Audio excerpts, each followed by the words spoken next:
Guys यो चाहिँ Washington DC को व्हाइट हाउस हो हैन। अनि त्यस पछाडि अहिले चाहिँ हामी यसको अगाडिको भागबाट हेरिरहेको छौँ भने तपाईलाई म ट्रम्प पनि देखाउन गइरहेको छु है। लोक ट्रम्प हैन। हामीले अघि फोटो खिचिसक्यौँ।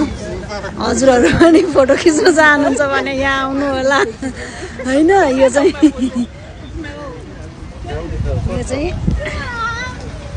यो चाहिँ राष्ट्रपति भवन है, वाशिङटन डिसी। मेरो छोरी पुरै ट्रम्प भनेर खुसी भइरहेछ।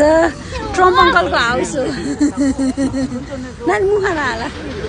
यो चाहिँ यहाँ वरिपरिको ब्याकग्राउन्ड हो हैन। एकदमै रमाइलो वेदर छ, न गर्मी न जाडो। झन्डै लडेको थिएँ म। अनि खोइ मेरो छोरीले को हो भन्दै छिन् यिनीलाई चाहिँ म चिन्दिनँ हैन।